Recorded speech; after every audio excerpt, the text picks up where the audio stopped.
questions, and I hand over to Dr. Keshava. Good morning, sir. Dr. Keshava, good morning. Can you hear me, sir? Yeah, I can hear you, but voice can be a little better. It's Okay. a little low voice. Hello. Is it okay now? Yes. Oh.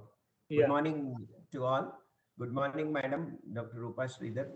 Welcome to the most vital chapter in the assessment of valves. That is whether the valve is fitting properly to the patient or not. So yeah, we have heard you in so many occasions, very well presented. So over to you, madam, for the presentation. Welcome to the morning breakfast session of echocardiography.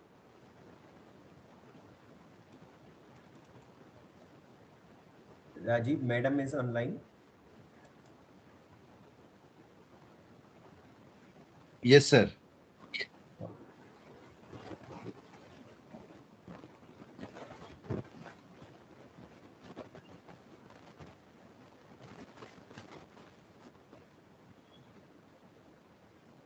Rajiv? Good morning, madam. Hello. Yeah. Yes, ma'am. Good morning. Rajiv, can you help me to join? Yes, ma'am. Your screen is visible, ma'am. You can just do one thing, just minimize this window and just open your PPT, ma'am. Yes, ma'am. Make it a full screen. Yes, you're open. Is it okay Just now? Madam. yes, ma'am. Just hide. Just click on the hide so that your PPT will coming full, ma'am.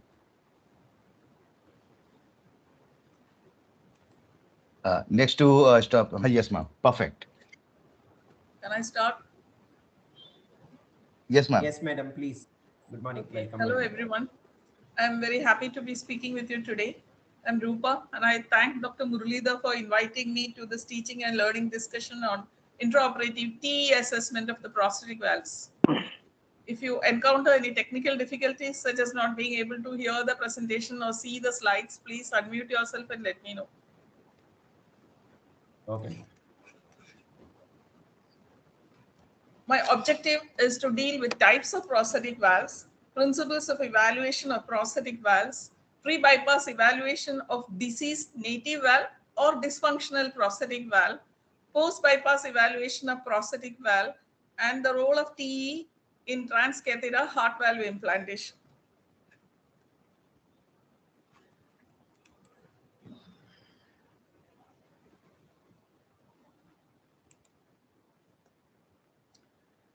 This is the St. Jude medical bileaflet valve. It has two semicircular hinged leaflets in a circular ring, and it has got 3 orifices. Tilting disc valves such as Medtronic Hall and the Chitra heart valve have an eccentrically hinged single tilting disc in a circular ring opening and 2 orifices, a major and a minor. The Star Edward ball in cage valve has a circular swing ring with 2 U-shaped arches containing a elastic ball.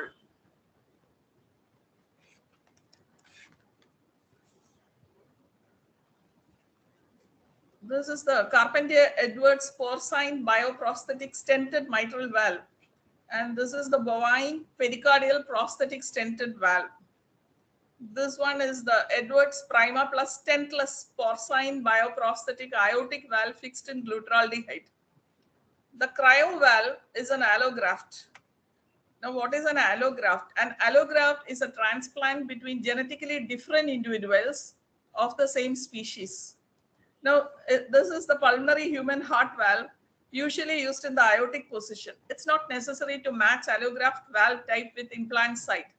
That is, an aortic allograft can be used to replace a dysfunctional pulmonary valve as well. This one is a bioprosthetic valve affixed into a expandable stent. The bioprosthetic valves are delivered through catheters using transarterial or transapical approaches and are implanted within the deceased aortic valve. Now we'll briefly discuss the principles of evaluation of the prosthetic valve.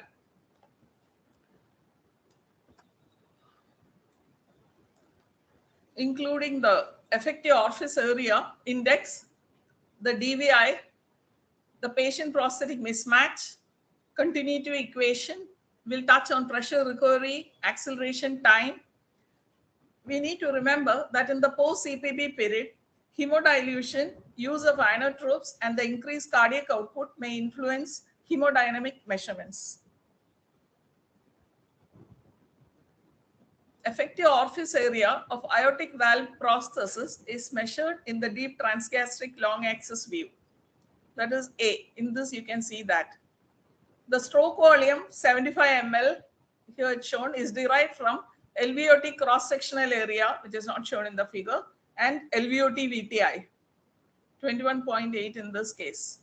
Here in B section, you can see the aortic valve VTI is measured with continuous wave Doppler. Here it was in the LVOT VTI with pulse wave Doppler. Here you are measuring with continuous wave Doppler. And here you can see 34.6 centimeters. The effective orifice area of the prosthesis is calculated as stroke volume divided by aortic valve VTI. In this case, we are getting a value of 2.16. So stroke volume divided by aortic valve VTI, you can index it with body surface area. So after valve replacement, one should always measure the effective orifice area.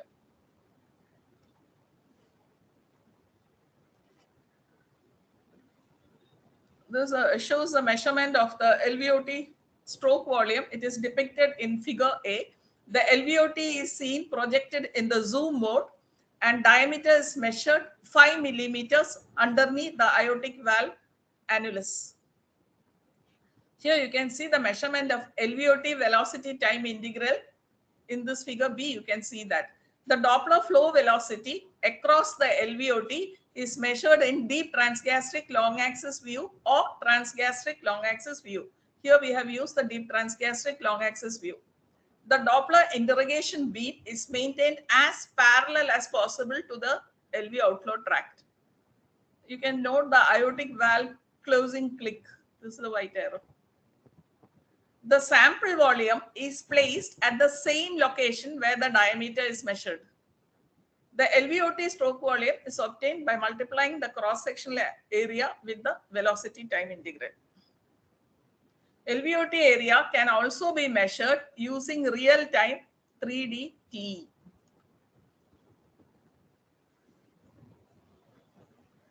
How can we calculate effective orifice area of the prosthetic valve using continuity equation? First, divide the velocity time integral of blood flow across LVOT by the velocity time interval transvalvular. So VTI LVOT divided by VTI transvalvular. Multiply this value with the cross-sectional area of the LVOT.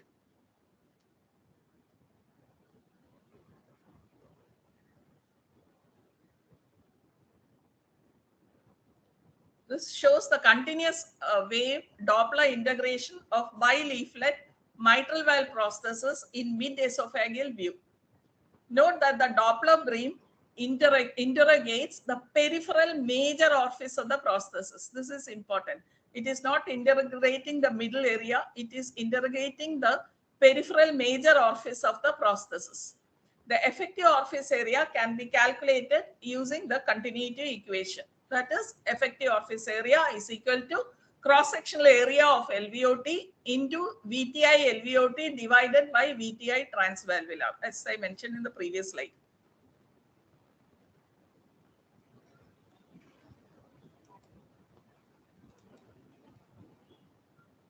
The Doppler velocities and gradients across the aortic valve prosthesis remains flow dependent. At high flows, the gradient will be high. So the flow independent parameters such as acceleration time and DVI and effective orifice area should be used to know the cause of high gradients. So velocities and gradients are pressure dependent. So we should always measure acceleration time, DVI and effective orifice area.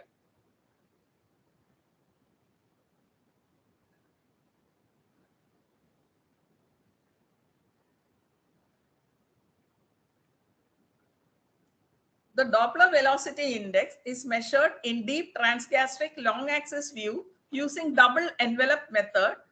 This double envelope is formed by LVOT. LVOT, that is, you can see the inner dense one. The inner dense, that is by the LVOT, the inner dense area, and the aortic valve processes that is responsible for the outer area. The DVI is calculated. It can be calculated in two ways. It is calculated either as a velocity ratio of peak LVOT velocity divided by peak velocity of aortic valve prosthesis, in this case 0.92, or it is measured as LVOT velocity time integral divided by aortic valve velocity time integral. So LVOT VTI divided by aortic valve VTI, in this case 0.295.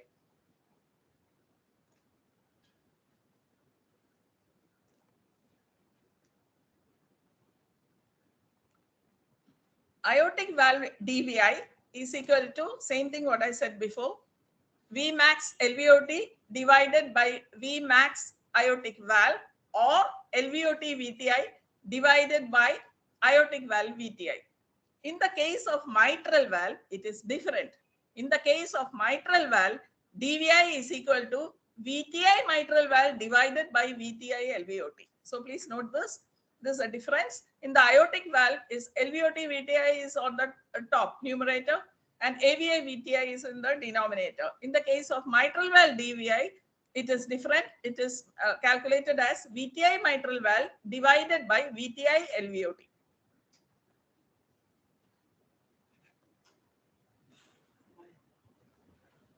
Now we come to what is patient prosthesis mismatch.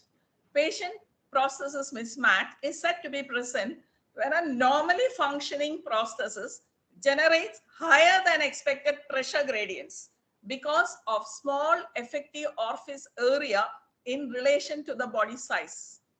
It is commonly applicable to the aortic valve prosthesis. Patient prosthesis mismatch after aortic valve replacement is considered severe if the effective orifice area index is less than 0.65 centimeter square per meter square. It is considered not significant if it is more than or equal to 0.85 centimeters square per meter square. PPM is considered to be moderate if the effective orifice area index is between 0.65 centimeters square per meter square and 0.85 centimeters square per meter square.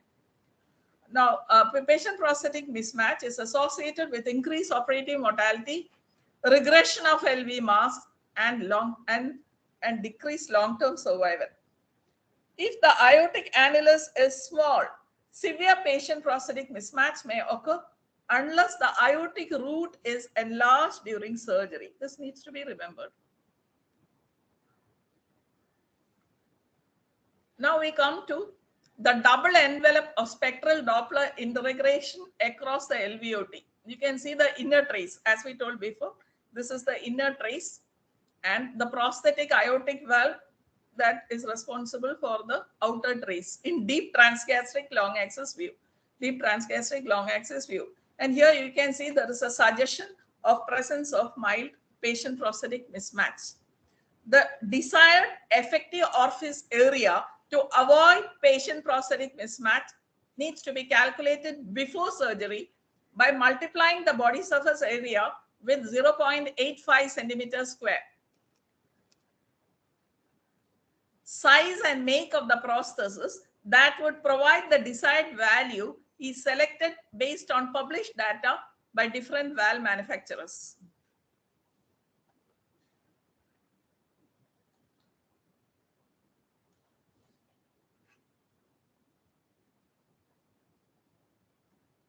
Now we come to the continuity equation. A diagrammatic representation of application of continuity equation is there on the left side of the heart. Blood is flowing through the mitral valve, the LVOT, aortic valve, which is stenosed, and aorta. These are indicated by the dark black arrows. On the right hand side, you can see the image, the velocity time integral of flow through the mitral valve, the LVOT, and the aortic valve. Now, what have you noted? Note that as the cross-sectional area reduces, the VTI increases. Thus, the product of cross-sectional area and VTI at mitral valve in diastole, LVOT in systole, and aortic valve in systole remain equal.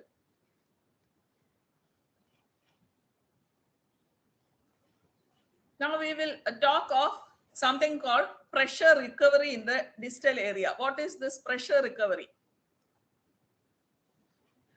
Despite absence of any prosthetic valve stenosis, high flows, or patient prosthetic mismatch, the pressure gradients can be elevated due to the phenomenon of pressure recovery. So we need to know what it is. When blood flows through a narrow orifice, its potential energy is converted to kinetic energy, which results in reduction of pressure at the orifice. You can see here pressure is 140, here it is only 100. Distal to the narrow orifice, the kinetic energy is converted back into potential energy to some extent, which helps in recovering the lost pressure. So above the narrow area, it is 140. In the narrow area, the pressure has become 100. Distal, it has become 120. It has recovered to some extent. The smaller central orifice in bileaflet valves may give rise to a high velocity jet that corresponds to a localized pressure drop that is largely recovered once a central flow unites with the flows originating from the two lateral orifices. Continuous wave Doppler recording often includes this high velocity jet, which leads to overestimation of gradients and thus underestimates the effective orifice area compared with the invasive hemodynamic standards, particularly in small prostheses and in high flow states. So differentiation, that is why previously I said that we need to measure it in the lateral area, not in the central small narrow, not just distal to the central narrow area. Differentiation from the lateral orifice jets by Doppler is usually not feasible with transthoracic echo, but is possible with transesophageal echo in prosthetic mitral valves.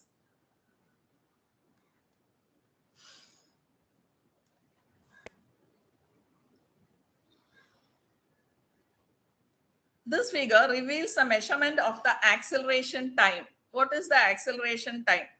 The acceleration time is a time from the onset of flow to the maximum velocity in the prosthesis.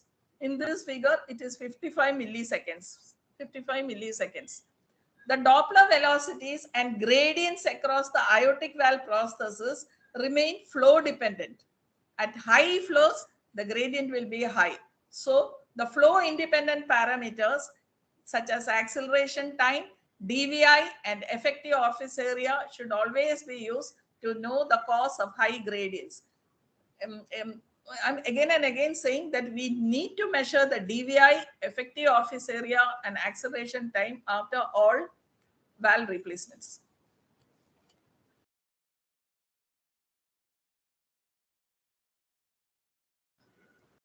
During TE evaluation before CPB, we need to confirm the disease of the native valve and check whether other valves are involved. We need to assess the extent of annular calcification and estimate the annular diameter of the native valve. In aortic valve disease, a small annulus may dictate the type of valve to be implanted. Always evaluate the feasibility of valve repair because it is almost always preferable to repair a valve than to replace it. During the pre-bypass period, confirm the indication for valve replacement. Look for calcification of the annulus, commissures, leaflets. Assess the LA size, LV function, and RV function. Look for associated lesions, including tricuspid stenosis and tricuspid regurgitation. If the patient has a dysfunctional valve in situ, check for thrombus, vegetation, abscess, or fistulas. Measure the LVOT, aortic annulus, sinus of Valsalva, ST junction, and the ascending aorta. If you are planning to use a stentless prosthesis, it is very important to measure the diameter of the ST junction. Look for any septal hypertrophy. If there is aortic regurgitation, look for the mechanism of regurgitation. Is the annulus dilated? Is there a hole in the valve leaflet?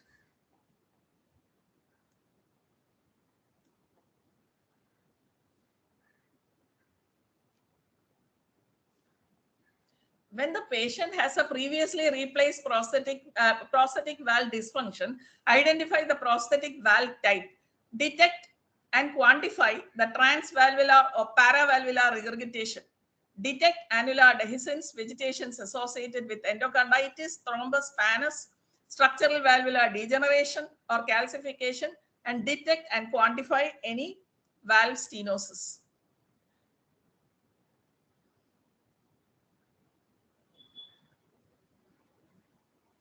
Is the opening of the occluder restricted? Is the occluder trapped in open or closed position?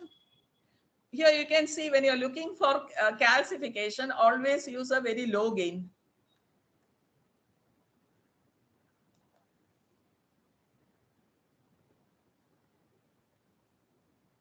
LVOT measurement is needed to calculate the stroke volume and cardiac output, to detect SAM, and to estimate the severity of AR. Measuring aortic annulus is important for choosing the size of the prosthesis. Why should we measure the sinus of Valsalva? With aortic root dilatation, sinus of Valsalva will be unable to hold the blood during diastole. It may become aneurysmal or it may rupture. Supraannular implantation of the valve prosthesis may obliterate the coronary ostium. ST junction should not be 10% higher than the stented bioprosthesis. Aortic root widening may be required during surgery for aortic valve prosthesis implantation if ST junction is narrow. If ST junction is smaller than 30 mm, pressure recovery occurs, which reduces the gradient between stenosis and the aortic root.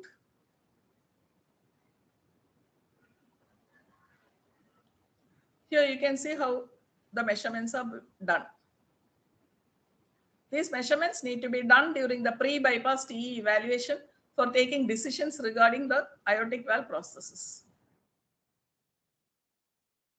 These are the average values which we need to know. LVOT and aortic annulus almost same size. Sinus of Valsalva is big, 28 average.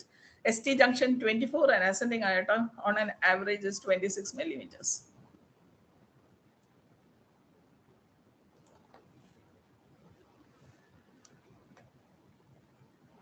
This video shows the end-phase 3D view of mitral valve prosthesis in which leaflets are stuck due to thrombus formation. This clip has been taken after the stuck valve has been, second clip has been taken after the stuck valve has been replaced. You can see that the valve leaflets are opening now.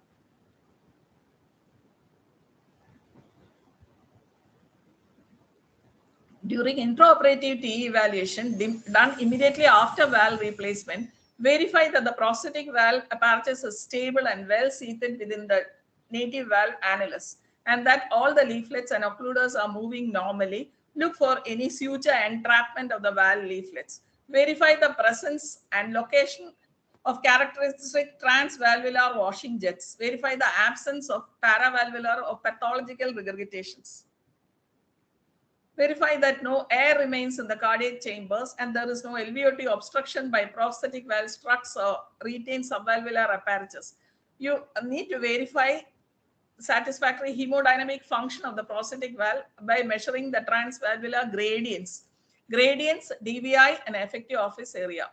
The post-CPB period is often associated with a high flow state, resulting in increased pressure gradients across the prosthesis, especially at the aortic valve position. Decreased blood viscosity from hemodilution or increased cardiac output from inotropic support immediately in the post-bypass period, alter the prosthetic valve implantation and may lead to overestimation of prosthetic gradients, and this needs always to be remembered. Post-CPB evaluation of the prosthetic valve. Similar principles are used for evaluation of prosthetic valve in all the positions. Using two-dimensional echo, we need to assess the occluder motion and stent motion. Look for stable seating of the valve. And remember, look for trapped sutures, tissue tags. Remember that inadequate imaging of the aortic valve in mid-esophageal views. Remember that. Now we come to post-CPB evaluation of the prosthetic valve. In the post-CPB evaluation, look at the washing jets. Look at the washing jets. Look for paravalvular regurgitation, transvalvular regurgitation, and transfer. What is the difference between washing jets and paravalvular leaks? How will you differentiate?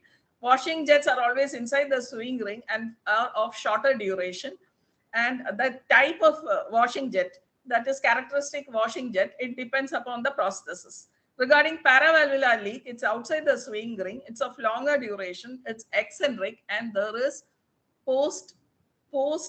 it can have flow acceleration as well. Here, this shows a paravalvular leak after mitral valve regurgitation.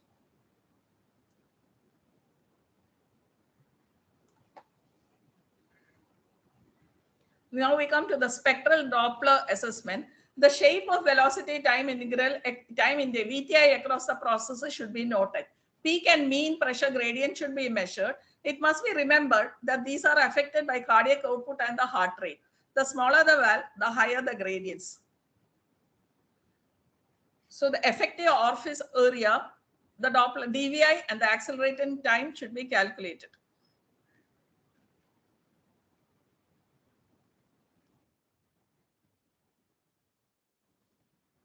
The contour of the jet velocity through the prosthetic aortic valve. Normal is triangular early peaking. Triangular early peaking is normal. And a possible stenosis is a triangular to intermediate, and significant stenosis is rounded symmetrical. Rounded symmetrical is significant stenosis. This shows the HOCM subvalvular PS kind of counter.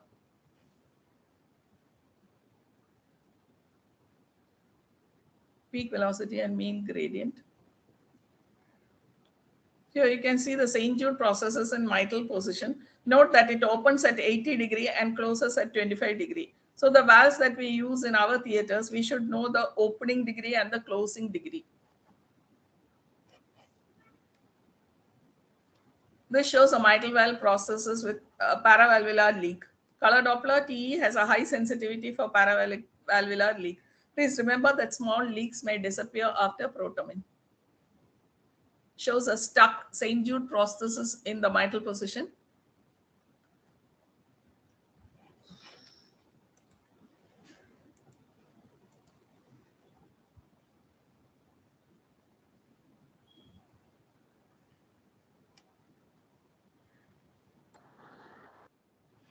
This is the surgeon's view through LA, and this is the LV view. You can see the tissue tag at 1 o'clock to 4 o'clock position. Tissue tag can be seen underneath the immobile leaflet.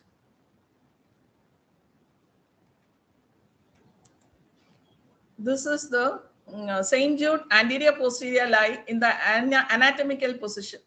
You can see that both the hinge points lie in the 12 o'clock and 6 o'clock position. 12 o'clock and 6 o'clock position. Blood will flow from LA to LV equally through both the major apertures. So this St. Jude anterior posterior lie. This is the anti-anatomical position. Here both the hinge points lie in the 3 o'clock and 9 o'clock position. Here blood will flow from LA to LV preferentially through the posterior apertures.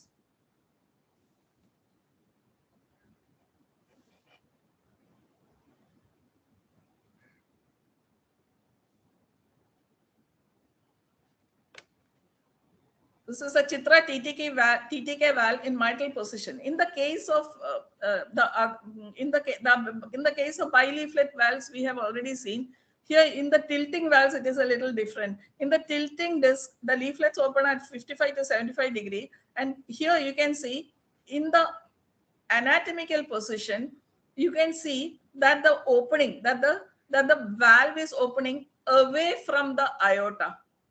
You can see aorta is anterior, so it is opening posteriorly. While if it is anti-anatomically placed, this is a 5-chamber view. So you can see the leaflet is opening towards the center where the aorta is placed. In the 5-chamber view, aorta is in the center. So you can see it is opening towards the center. That is, it is opening anteriorly. So anteriorly opening is anti-anatomical in the case of a valve. So you can see St. Jude processes in mitral position and the direction of the color jet. Look at the signature washing jets. They converge in long axis view and they diverge in the short axis view.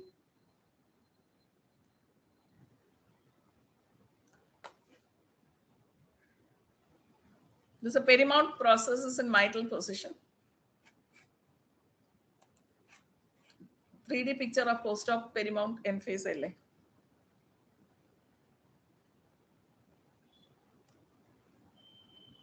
We come to the here you can see how the spectral Doppler evaluation has been done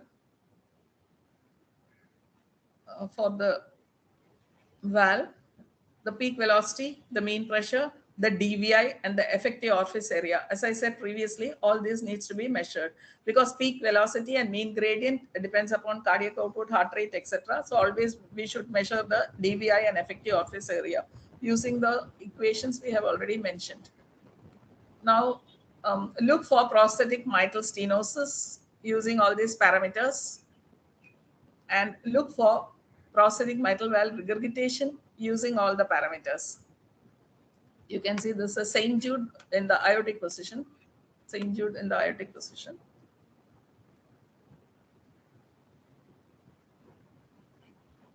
Here you can see the aortic valve paravalvular leak. It's a 2D picture. It's a 3D picture. So please see this 3D picture. Please note that you can see between which stitches the paravalvular leak is occurring, so that you can exactly tell the surgeon that it is between second and third stitch. It becomes easier for him. Now this TTK Chitra valve, aortic valve short axis, 2D and 3D zoom. This is a Star Edwards valve in aortic valve short axis view and 2D and 3D views. Now it's no longer used, but we do get patients who already have this valve in situ and sometimes it gets stuck, so they come. So you can see this picture. This shows how spectral Doppler evaluation of the aortic valve processes is done. Peak velocity, mean gradient, DVI, effective orifice area, all are measured. This is the proposed, this is the AC guidelines for evaluation of aortic valve prosthesis as mentioned in the table. Immediately post CPB, the valve gradients may be high because of altered load conditions. We need to know all this values: normal, possible stenosis, significant stenosis, jet counter shape, acceleration time. We need to know what is normal, what is possible stenosis, and what is significant stenosis.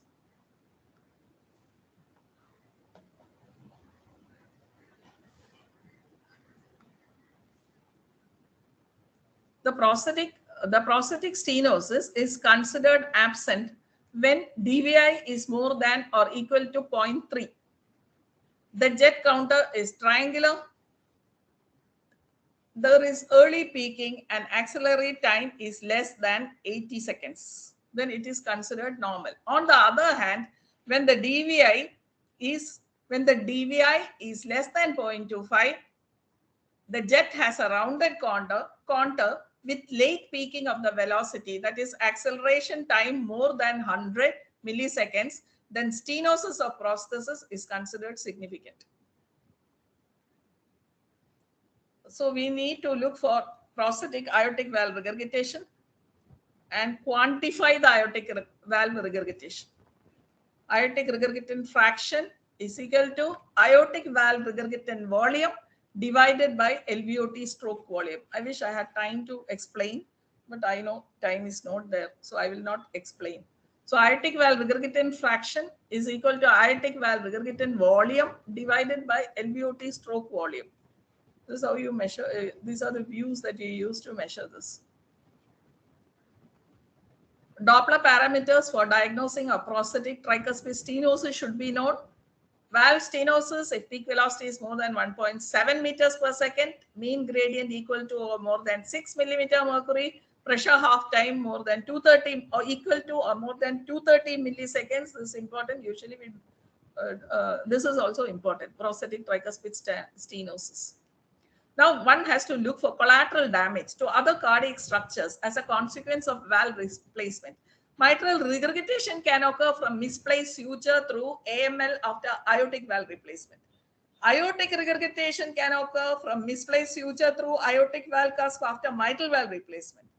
Coronary obstruction after aortic valve replacement manifested by right or left ventricular dysfunction. One needs to look for this. Left circumflex coronary artery injury or obstruction after mitral valve replacement is manifested by LV segmental wall motion abnormality, and one needs to suspect this and look for it. Even VSD or ASD has been reported after mitral valve or aortic valve replacement. LVOT obstruction can occur after mitral valve replacement or aortic valve replacement. LVOT obstruction can occur with septal hypertrophy and hypovolemia post aortic valve replacement for aortic stenosis. Preservation of mitral subvalvular apparatus and strut height may obstruct LVOT post mitral valve replacement. All these things we need to look for in the post bypass period. Now, I'll just briefly tell the role of TE in transcatheter heart valve. We need to measure LVOT diameter. If it's small, then we need to undersizing may be valve undersizing may be required. Look for LVOT calcification. Excessive calcification, balloon dilatation may result in conduction block. Measure aortic valve annulus to coronary distance more than 10 millimeter for 23 valve, more than 11 millimeter for 26 valve. Aortic valve leaflet height must be measured. Large leaflets may occlude coronary ostia as seen here. The leaflet after valve is seated, it may obstruct the coronary ostia. Measure basal septal thickness. If hypertrophic may cause difficulty in deployment. Large atheromas in ascending or descending aorta, then transapical approach may be required. Assess the grade of MR. It may increase after the valve deployment. Correct site of deployment, occluder mechanism, paravalvular leak, everything needs to be looked for after deployment. Iatrogenic MS or mitral regurgitation can also occur. Measure the valve gradient, look for cardiac tamponade. And let me summarize and conclude. Know the make and model of prosthetic valve used in your hospital and their characteristic 2D, 3D, and Doppler echo features. Perform and record a pre-CPB complete TE examination. Watch and listen to the surgeons as they implant the prosthetic valve. Start TE assessment of prosthetic valve before separation from CPB. Use TE to assess dearing of cardiac chambers.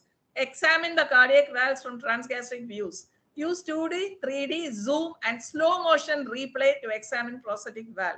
Use Doppler echo to quantify hemodynamic performance of the prosthetic valve. Have available reference of the hemodynamic specifications for commonly used prosthetic valve models and sizes. 3D printing customized silicone heart valves are the recent advances. They have already been made. They are custom made for the patient. This brings us to the end of this presentation. Thank you for your attention. I hope you found this presentation useful. This is the Neelakurni blooms. They bloom only once in 12 years. It's in Munnar. Thank you. Thank you.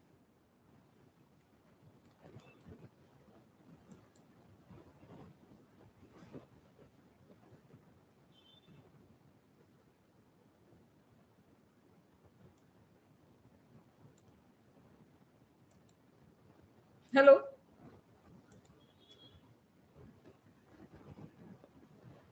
Hello. Yes, yes. Can you hear me? Yes, yes, I can hear now. Yeah, it was a wonderful talk. I'm really grateful to you for this talk, and You have done extremely well. One good thing was that you have not rushed through any of the slides. You gave time for the participants to know what you're actually talking about, and how the concepts were clear, and it was well done. Thank you so much. And the session is open for discussion.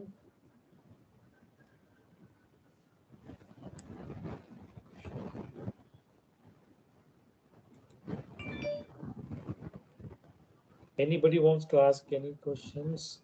To start the discussion, I will ask you, in tricuspid valve stenosis, I mean replacement, you said gradient of more than 6 millimeters is significant. I'm sure you're talking about the mean gradient. Does the same thing apply good for tricuspid valve repairs? Can you hear me? Tricuspid valve, I didn't hear Repair. You mentioned that the tricuspid valve gradient of more than 6 millimeters of mercury is significant after tricuspid valve. Yeah, it is considered Replacement. valve stenosis if it is more than 6 Yes, millimeter yes. mercury. Yeah, that is a it's a mean mean gradient, gradient. not the mean gradient. Yeah, absolutely. But does the same thing apply for repair also? The tricuspid valve repairs, what is the gradient you will accept after I think tricuspid it is repair? this. I'm not very sure, sir. What do you think? Okay. I think it's the same. Srinivas is there, he can answer. Yes, sir. Good morning, sir. Actually, I joined late because I am at the airport, Bangalore airport. I'm sorry. Some disturbance may be there. Can you hear me, sir? Yes. Yes, we Sir, can hear you very well. yes, sir. Actually, for the tricuspid valve repair, it's mainly the size of the tricuspid valve annulus and the grade of TR will matter. Mostly, it is done along with the mitral valve repair, mitral valve replacement when the tricuspid valve annulus is severely dilated and there is significant TR. So usually the inflow gradient are described for the tricuspid valve stenosis after the replacement. But it is just, not the after tricuspid valve you will say after repair, tricuspid valve repair, the mean gradient of usually should be less than 2. That is what is expected. If it is more than 2, it is considered significant. Because unlike mitral valve, the tricuspid valve is at a low pressure. So usually the gradient accepted is maximum is 2.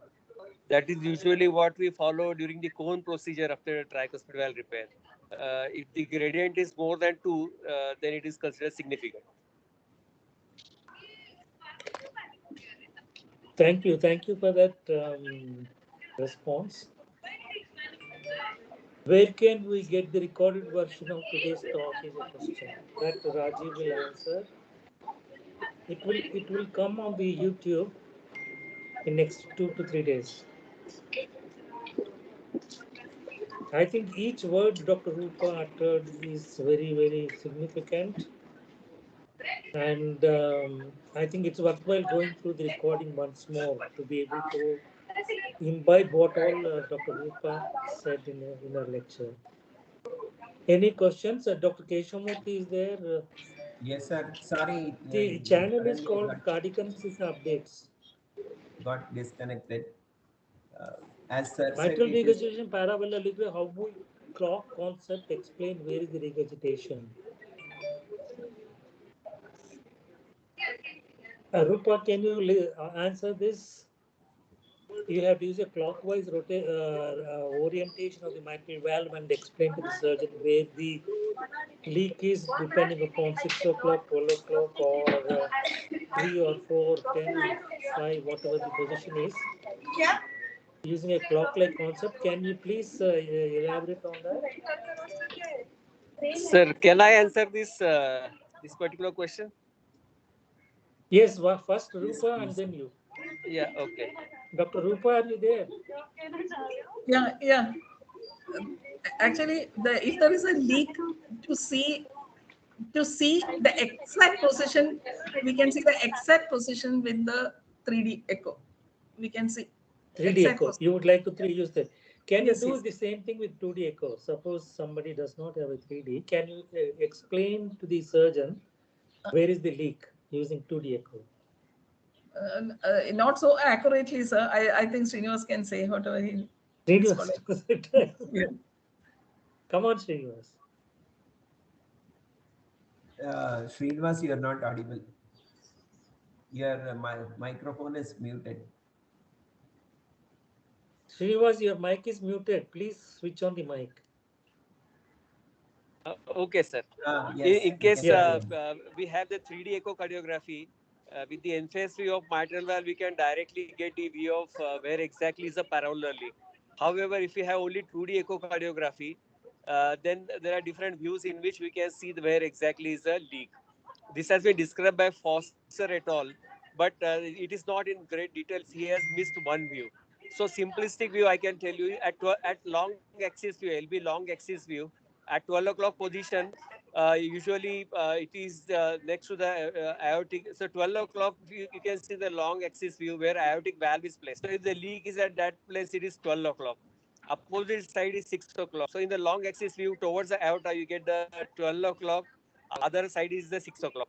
Then if we reduce the sector angle to around 90 degree, we see the LA appendage in view. LA appendage is anatomically the end-phase view is around 10 o'clock position. So if it is just next to the LA appendage or the right hand side of the image, it is at around 10 o'clock. Other side will be 4 o'clock position. And then if you reduce the sector angle to four chamber view, in the four chamber view, if you see it again, you further reduce it, commissional, before at commissional view. Commissional view, if you see it on the right hand side, it is at 9 o'clock. And left hand side, that is basically posterior medial and anterolateral commissure. So next to LA appendage, it will be at around 9 o'clock, and then it will be at 3 o'clock on the other side. If you come to four chamber view, then it will be between 2 o'clock and 8 o'clock. So to remember simply, if you are at long axis, I describe the right hand. At long axis view, we get at 12 o'clock. In the two chamber view at 10 o'clock, commissional view 9 o'clock, and four chamber view at around 7 to 8 o'clock. All these o'clock positions are plus minus 1. So we can remember only one side, so that other side will be opposite to that. That is 6 addition of 6 or reduction of 6. So I repeat once more: long axis view, right hand side 12 o'clock, two chamber view 10 o'clock, commissional view 9 o'clock, and the four chamber view around 7 to 8 o'clock. That's the usual thing on the right hand side of this. Left hand side will be minus 6. So 12 o'clock means it will become 6 o'clock. 4 o'clock, LA appendage view, other side will be 4 o'clock. Commissioner view will be 3 o'clock. And the fourth chamber view will be approximately 1 to 2 o'clock. So that's the usual location of the parallel leak in mitral valve position. Mitral valve. In case of aortic valve, it is exactly anatomically opposite. If you move it by 180 degree, then whatever you see exactly will be the anatomical position for aortic valve. So let us see in the short axis view, aortic valve short axis or inflow outflow view. If you see the leak at around coronary, or if it's at around 3 o'clock or 2 o'clock, if you rotate it anatomically, it will become exactly opposite, that is 9 o'clock. Or if it is at 1 o'clock, it will become 7 o'clock by rotating it by 180 degree clockwise. So that is how you can identify the anatomical leak around the aortic valve processes. Thank you, sir. That was very nice, easy way for to find out where your paravalvular leaks are there. Madam had said usually the surgeons many a times feel that they have to check the pressure. If when we say that there is a gradient and the valve is little smaller, they would prefer to see the LV gradient, LV systolic gradient, and the aortic pressure. So how does this pressure recovery affect this? Can just explain it for the there are so many fellows who are going to go for the exam. Pressure recovery, is it that when a gradient of you get 20, still the LV pressure is high and the aortic pressure is on the lesser side, and there is a more gradient across the valve?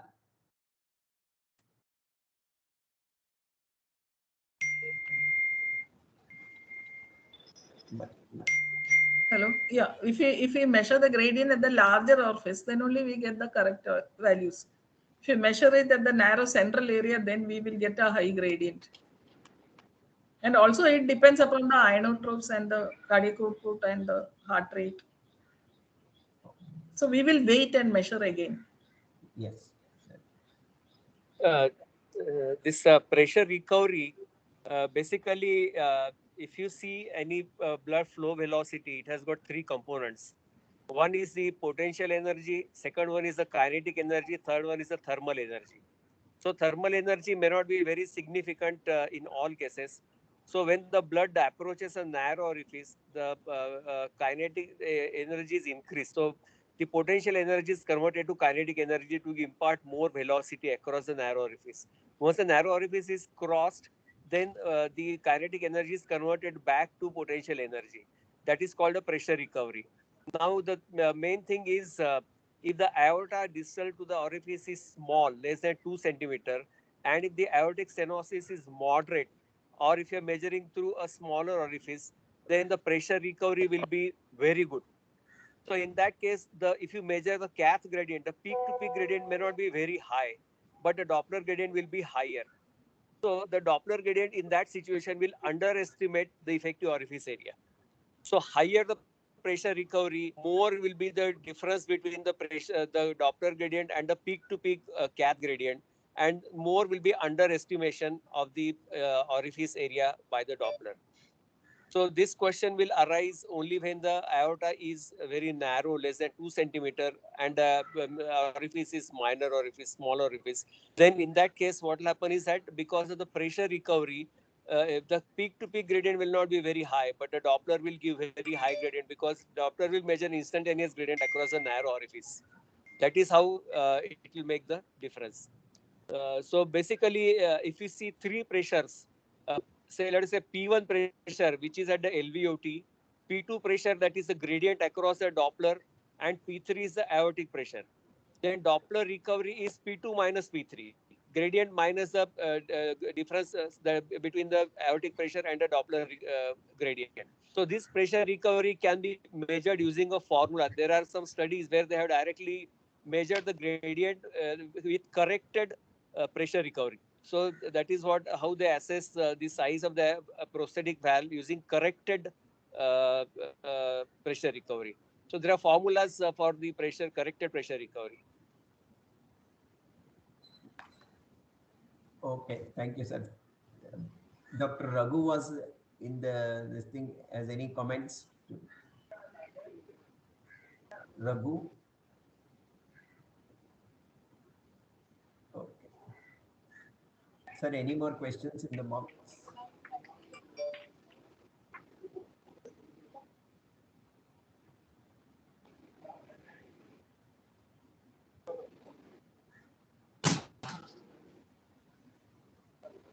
Any more questions? If there are none, I just would like to tell you that next weekend, because of the TE workshop at Medanta, we may not be having Sunday TE. Please note this. We'll join you 2 weeks from today, and invite you for cardiac anesthesia CME on 17th and 18th at Bangalore, or 17th and 18th of December, and to the TE workshop in August 16th to 19th of August. If there are no further questions, I would request Keshmurthy to do concluding statements, and we'll meet you 2 weeks from today on the same Thank you, sir. platform. Very nice, very detailed elaboration of how one has to be assessing this patient and prosthetic mismatch. So I hope all our fellows will start implementing and start doing at least few of these tests to find out what gradients are there and what is the usual measurements to be done. Madam, thank you very much for the excellent presentation. And thanks, Dr. Srinivas, for joining and highlighting more details about certain of the aspects. Thank you, sir, for giving the opportunity to moderate this session. Thank you all for joining the session. Thank you so much. Have a Thank you, great Keshav. Sunday and see you all Thank you so in the much. next class. Thank you. Thank you, madam.